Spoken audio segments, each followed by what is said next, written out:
جس ملک میں رہ رہے ہیں یہ اسلامی ملک ہیں، ہم نے یہ ملک اسلام کے نام پہ حاصل کیا ہے، اور اسی جو دوست سوشل میڈیا کے ساتھ جن کا تعلق ہے، اسی ہفتے میں کیا ہوا کہ ہماری اسمبلیوں میں کیا ہوا کہ حضور نبی رحمت شفیع امت صلی اللہ علیہ وسلم کی ختم نبوت کے حوالے سے، قرآن کی حرمت کے حوالے سے یہ بات کی گئی اور کہا گیا کہ یہ ایسے ہونا چاہیے، حالانکہ ہمارے آئین جو پاکستان کا قانون ہے اسی قانون کے تحت ختم نبوت کا ایسا مسئلہ ہے کہ ختم نبوت کا مسئلہ حضور اللہ کے آخری نبی ہیں، اور ہمارے پاکستان کے آئین کے تحت قانون کے تحت قادیانیوں کو کافر قرار دیا گیا ہے۔ قادیانی اپنی مساجد نہیں بنا سکتے، قادیانی اپنی عبادت سر عام نہیں کر سکتے، تبلیغ نہیں کر سکتے، اس قرآن کی تبلیغ نہیں کر سکتے۔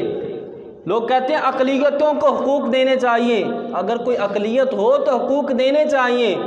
اور جو اقلیت ہو ہی نہ ہو، جس نے اسلام کے ساتھ غداری کی ہو، اور یہ بات واضح ہے جو بندہ ان کے کفر میں بھی شک کرتا ہے وہ بندہ بھی کافر ہو جاتا ہے۔ حضور اللہ کے آخری نبی ہیں، حضور کے بعد کوئی نبی نہیں ہے،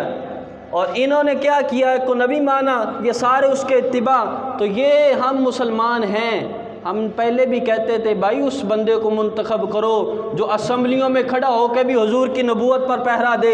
حضور کی شان بیان کرے، جو علل اعلان کرے۔ اگر آج یہ لوگ ایسے کر رہے ہیں نا، بے خبر نہ ہوں، ممتاز قادری قبر میں گئے ہیں، ممتاز قادری کے چاہنے والے آج بھی زندہ ہیں،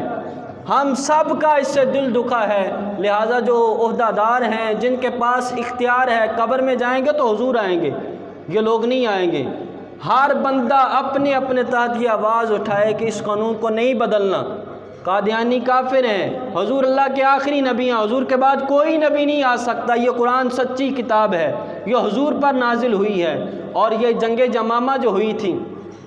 24,000 صحابہ کا لشکر تھا حضور کے وصال کے بعد،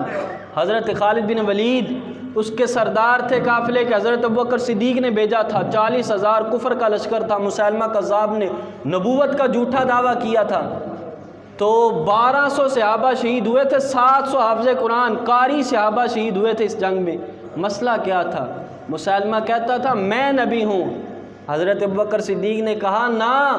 اللہ کے قرآن نے بھی فرما دیا، محبوب نے بھی فرما دیا، حضور اللہ کے آخری نبی ہیں، حضور کے بعد کوئی نبی نہیں آ سکتا۔ اگر کوئی نبوت کا دعویٰ کرے گا تو مسلمان اس کے خلاف جہاد کریں گے، مسلمانوں کی زندگیاں یہ حضور پر وارنے کے لیے ہیں، اگر حضور کے نام پر بھی ہم نہیں کٹیں گے تو پھر کس دن کٹیں گے؟ یہ زندگی ویسے بھی جانی ہے، لیکن اگر حضور کے نام پر ہم مر جائیں گے تو یہ سب سے اچھی زندگی ہے۔ تو حضور کے صحابہ نے اسی کے خلاف ہی جہاد کیا تھا۔ تو لہٰذا ایسے قانون ہم اپنے پاکستان آئین کو دیکھیں، آئین کے تحت یہ کافر ہیں،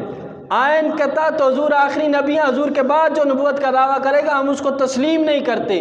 قرآن کی جو عظمت کے حوالے سے اس کے خلاف جو سوچے گا ہم اس کو بھی تسلیم نہیں کرتے۔ یہ ہمارے آئین ہے، ہمارا پاکستان کا بھی یہ قانون ہے، اور اسلام کا بھی یہی قانون ہے کہ حضور اللہ کے آخری نبی ہیں۔ یہ 1200 صحابہ اسی لیے شہید ہوئے تھے، وہ یہی نعرہ لگاتے تھے کہ تاجدار ختم نبوت، یہی نعرہ لگاتے تھے کہ حضور خاتم النبیین ہیں، حضور اللہ کے آخری نبی ہیں۔ لہٰذا ہر بندہ یہ اپنے اپنے تحت، چاہے وہ سوشل میڈیا کے ذریعے کسی بھی صورت میں اس کے دل میں اگر ایمان ہے تو وہ آواز بلند کرے کہ بھائی یہ قادیانی کافر ہے، حضور اللہ کے آخری نبی ہیں، یہ نعرہ بلند کرے ہر بندہ اپنی اپنی جگہ پر، اور ایسے پیغام پہنچائے کہ عہدہ داروں تک پہنچ جائے تاکہ وہ اپنے اس بیان کو واپس لیں، توبہ کریں۔ یہ نہ ہو کہ پھر کوئی اور ممتاز قادری پیدا ہو جائے اور پھر سے سارا کام ہی ختم ہو جائے۔ اللہ کی بارگاہ میں دعا ہے کہ اللہ ہمیں عمل کی توفیق عطا فرمائے۔